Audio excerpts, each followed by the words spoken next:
Hey guys, what is going on? And welcome back to another Brad Tragic video.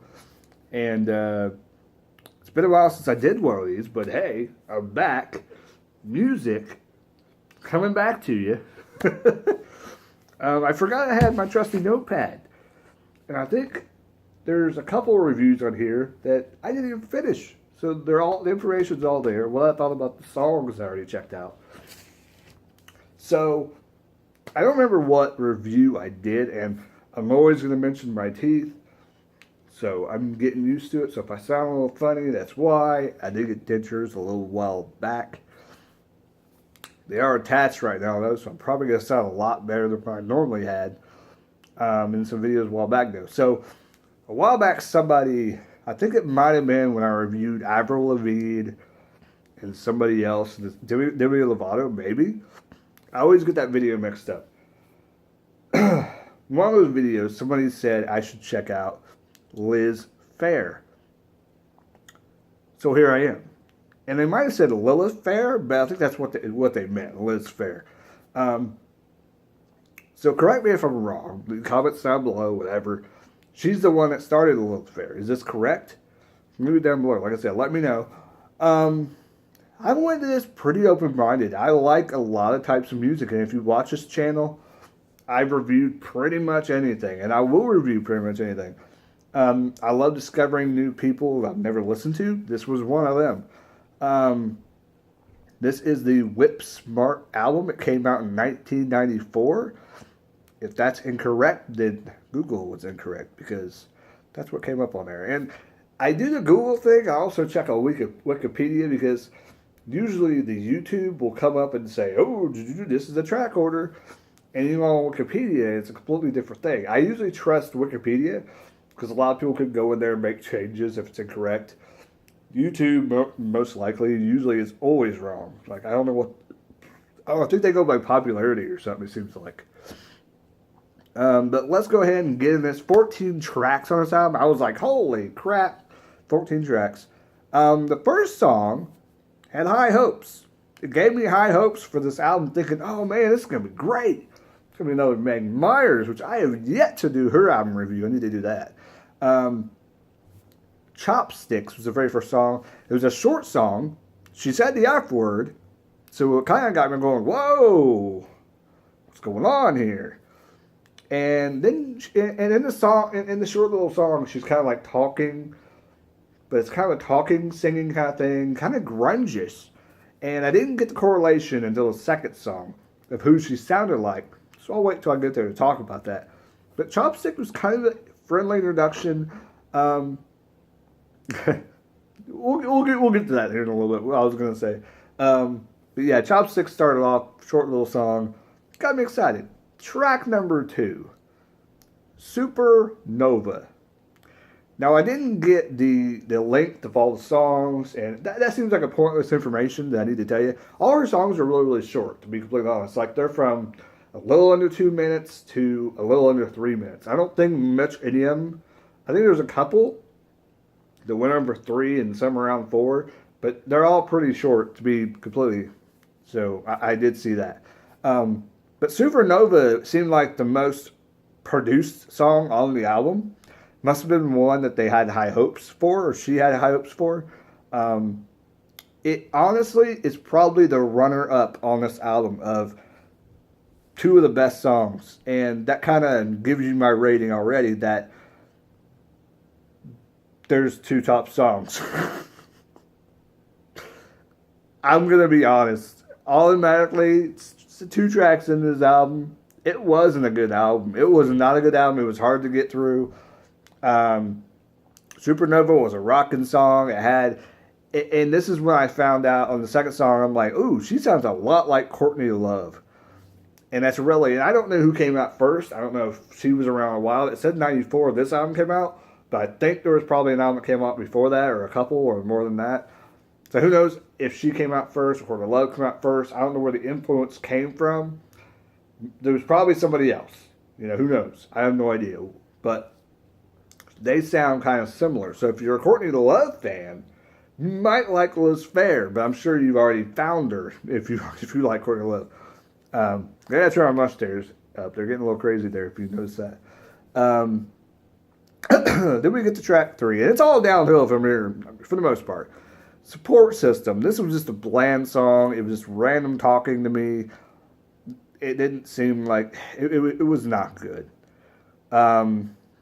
Number 4 was X-Ray Man. It was. At first, I thought it might get a little different, but it just sounded. All our songs kind of sounded the same, and I know that's kind of a giveaway.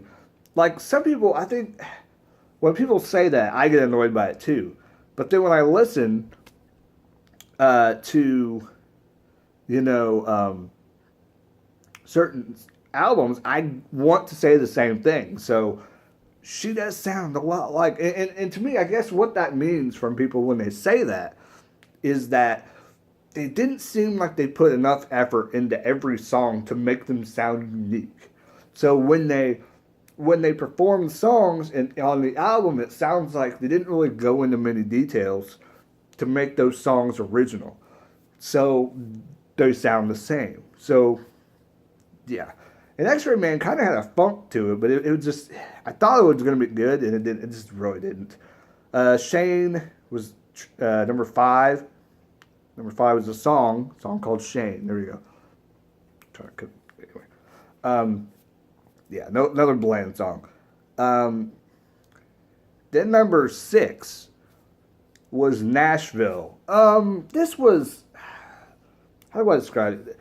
The original, when I listened to it, the only thing that came to mind was 2 words, hot mess. I don't know why. It just seemed like a song that was thrown together, and she was trying to make a great song, but it just didn't come out right. I have no idea what happened with the song. So number 6, Nashville, yeah, no. Number 7, Go West. This song sounds familiar. I think somebody else has a song called Go West, and it was popular in the movie. This was not it. If it is, let me know.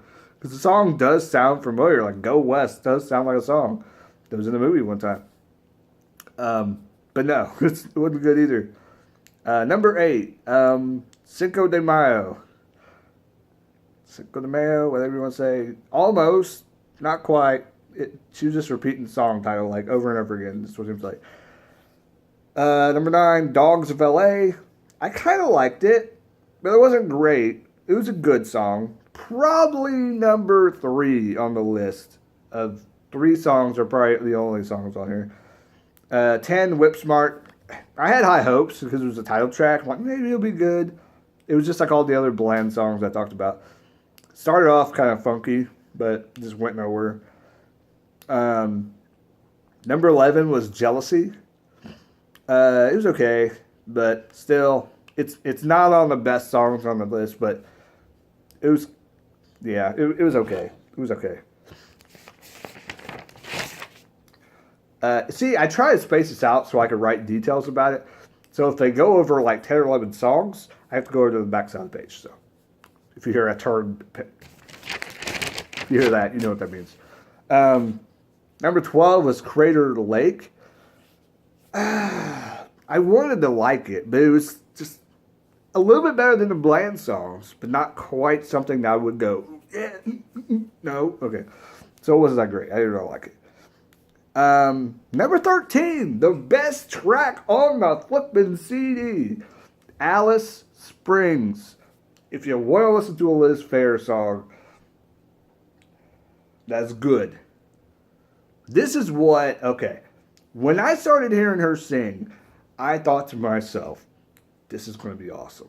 I heard the first track because this is what I thought. She's going to be kind of singing kind of grungy songs. She's got that vocal type that can do those kind of things. I knew she could do this. So when track number 13, Alice Springs, I got what I thought was going to be Liz Phair from the first track. If she does more of this stuff, tell me what album it's on. Because other than that, I may not listen to another Liz Phair CD, album, whatever you want to call it, for a long time. But if she does things like Alice Springs, let me know. I'm in on it. Count me in. But any of this other bullshit, no, hell no. not good. But Alice Springs, best song on this album, in my opinion. 14, May Queen. If you want to hear a bad choir song, here you go. That's what it sounded like. It sounded like really bad production, like bass turned up too high or something. I don't know what was going on with the song. It sounded funky. And it wasn't just the version like I watched. No. This was the song, because the one I found was the track listing pretty much, it looked like ripped onto a video, put on there. So it wasn't very good at all. It's horrible. Not the worst song. I'm sure one of the other ones are worse, but anyway, final thoughts on Liz Phair. Talented girl. She's super talented. I understand that.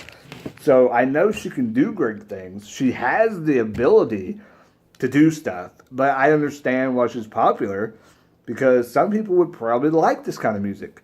I can understand why she would headline a show, since she's been doing this and probably has some decent songs on other albums that would sound great at the end of a show full of this kind of stuff. People would line up to see her. I understand that.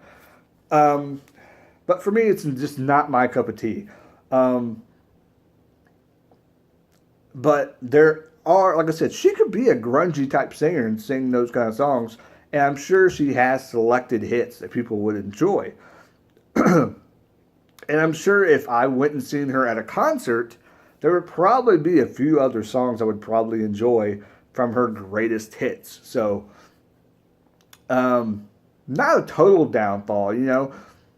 If you're a fan of Courtney Love, I think you might find some songs you like with Liz Phair. So don't count her out. If you're a fan of Courtney Love, just know going into this that this is a Courtney Love that never did drugs. Maybe drank a little, and her boyfriend left her a bunch of times, but it's not the same Courtney Love. This is Liz Phair, okay? So there you go. Hope you guys enjoyed the review. It's not a super long review. There's not a lot to talk about because all the songs are pretty much like, I lost my boyfriend today. That's all it was. That's all it was. Except in a monotone grunge voice. That's pretty much what came out of her mouth. So if that was anything to explain how her music was, there you go.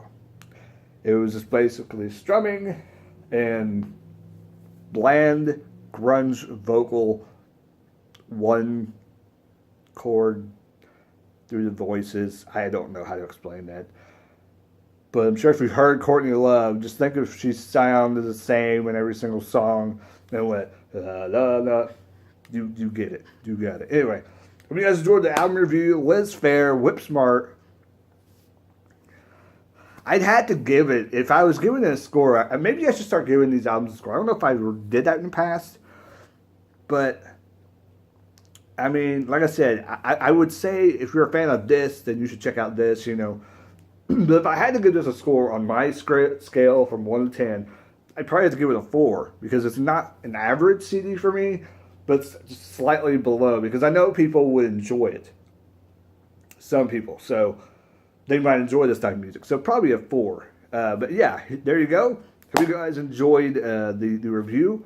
And I'll catch you guys later. Keep rocking. And keep on listening to music. Later, guys. Also, before I go, make sure if you want me to review any other albums I haven't reviewed in the video, check it out what other albums I reviewed before you ask me. Before I have to tell you I already reviewed it. Anyways. Catch you guys later. Keep rocking. Keep watching music. Or listen to it. Whatever you want to do with it. Dance to it. Prance to it. Anyway, bye.